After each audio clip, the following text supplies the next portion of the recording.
ಪ್ರಿಯ ದೇವಜನರೇ, ಈ ದಿನದ ದೇವರ ವಾಕ್ಯವನ್ನು ನಾವು ಆಲಿಸೋಣ. ಇಬ್ರಿಯರಿಗೆ 4ನೇ ಅಧ್ಯಾಯ 10ನೇ ವಾಕ್ಯ.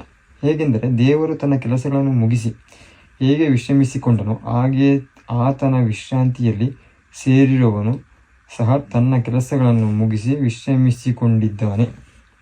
ಆದ್ದರಿಂದ ನಾವು ಅವರ ಅಪನಂಬಿಕೆಯನ್ನು ಅನುಸರಿಸುವಾಗದಂತೆ ಆ ವಿಶ್ರಾಂತಿಯಲ್ಲಿ ಸೇರುವುದಕ್ಕೆ ಪ್ರಯಾಸ ಪಡೋಣ.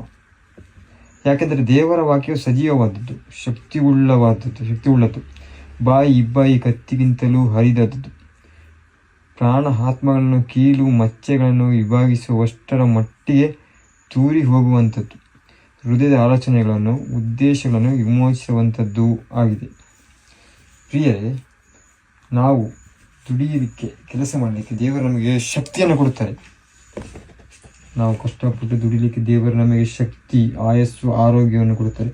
ಆದ ಕಾರಣ ನಾವು ದೇವರಿಗೆ ಸಮಯವನ್ನು ಕೊಡಬೇಕು. ಪ್ರಿಯ, ದೇವರ ವಾಕ್ಯವು ಸಜೀವವಾದದ್ದು. ನಾವು ದೇವರ ವಾಕ್ಯವನ್ನು ಓದಬೇಕು, ದೇವರಲ್ಲಿ ನಂಬಿಕೆಯನ್ನಿಟ್ಟು ದೇವರ ನಾಮದಲ್ಲಿ ನಡೆಯಬೇಕು. ಪ್ರಿಯ, ಆದ ಕಾರಣ ನಾವು ದೇವರಿಗೆ ಸಮಯವನ್ನು ಕೊಡಬೇಕು. ಪ್ರಿಯ, ದುಡಿಯುವುದರಲ್ಲಿ ನಾವು ಬ್ಯುಸಿ ಆಗಬಾರದು. ನಾವು ದೇವರಿಗೆ ಸಮಯ ಕೊಡಬೇಕು. ಆವಾಗ ದೇವರು ನಮಗೆ ಶಕ್ತಿಯನ್ನು ಕೊಡುತ್ತಾರೆ ದುಡಿಯಲಿಕ್ಕೆ.